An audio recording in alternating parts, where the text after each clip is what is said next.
Farm house blog ନେଇ ମୁଁ ବହୁତ ଦିନ ପରେ ଆଜି ବ୍ଲଗ୍ ବନାଉଛି।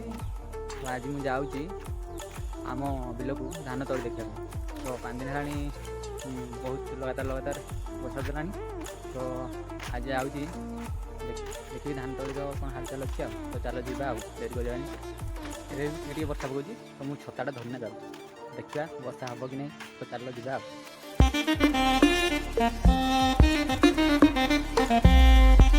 ହଁ, ତ ଆପଣମାନେ ଯେମିତି ଦେଖିପାରୁଥିବେ ଇଏ ହେଉଛି ଆମର ବିଲକୁ ଯିବା ପାଇଁ ରାସ୍ତା।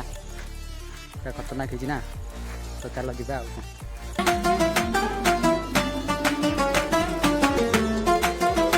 ମୁଁ ପେଟି କେନାଲ ପର୍ଯ୍ୟନ୍ତ ପହଞ୍ଚି ସାରିଛି।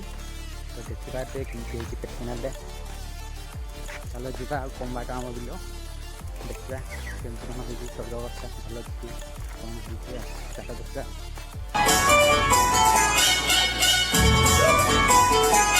ଯିବା ରାସ୍ତାରେ ଦେଖିପାରୁଥିବେ ପ୍ରବଳ କାଦୁଅ ହେଇଯାଇଛି।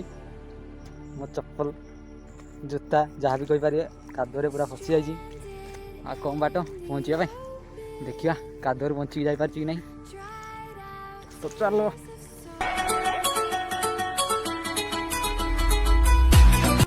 ମୁଁ ରାସ୍ତାରୁ ବାହାରିବା ପାଇଁ ଅଲଗା ଗୋଟେ ରାସ୍ତା ନେଉଛି। ମୁଁ ଅଲଗା ସାଇଡ଼୍ରେ ପଳେଇ ଆସିଲି, ସେ ରାସ୍ତାରେ ନ ଯାଇକି, ନହେଲେ କାଦୁଅରେ ଚପଲ ପୁରା ଫସି ଯାଉଥିଲା। ପୁରା ଆଣ୍ଠୁ କାଦୁଅ ବୋଧେ ଆଗକୁ ଥିଲା। ମୁଁ ବାକି ସାଇଡ଼୍ରେ ଅଲଗା ରାସ୍ତାରେ ପଳେଇ ଆସିଛି ଆଉ।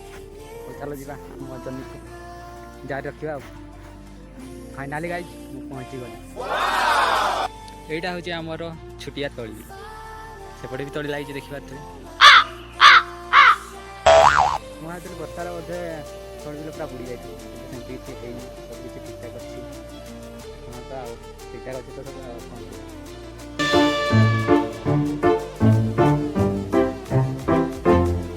ଏ ଧାନ ତଳି ଦେଖି ସାରିଲା ପରେ ମନକୁ ଗୋଟେ ଟ୍ୟାଗ୍ ଲାଇନ୍ଟା ଆସିଛି, କହିବି ଚାଲ ତାହେଲେ କହିଦେଉଛି ଆଉ। ଜୀବନରେ ମଧ୍ୟ କେତେବେଳେ ମାଟିରେ ପଡ଼ିବାକୁ ସେଠି ଦେଖିବୁ ଆକାଶ କ'ଣ ଟ୍ୟାଗ୍ ଲାଇନ୍ଟା ଭଲ ଲାଗିଲା। ତ ଭଲ ଲାଗିଲା ଗୋଟେ ସବସ୍କ୍ରାଇବ୍ ହେଇଯାଉ। ହଁ, ତ ଆମର ବର୍ତ୍ତମାନ ସରିଯାଇଛି, ତଳି ଦେଖାଯାଉଛି କିନ୍ତୁ କିଛି ନାହିଁ, ଠିକ୍ଠାକ୍ ଲାଗୁଛି ମୋତେ। ତ ଚାଲ ଏବେ ଘରକୁ ପଳେଇବା, ପୁଣି ସେ କାଦୁଅ ରାସ୍ତା ଦେଇ ଯିବାନି, ସେ ଅଲଗା ରୋଡ଼ ନେଇଯିବା ଆଉ। ଚାଲ ଯିବା। ମୁଁ ବର୍ତ୍ତମାନ ପେଟି କେନାଲରେ ପହଞ୍ଚିଯାଇଛି ଏବଂ ଗୋଡ଼ଟା ଦେଖିବା ଟିକେ କାଦୁଅ ହେଇଯାଇଛି। ତ ଟିକେ ଧୋଇ ପଡ଼ିବା, ତାପରେ ଘରକୁ ଯିବା। ଛୋଟଟାକୁ ଟିକେ ଧୋଇଦେବା, କାଦୁଅ ଲାଗିଯାଇଛି।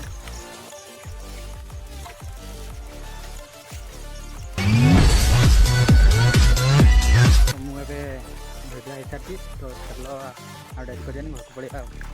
ତ ଚାଲ ଯିବା ଆଉ।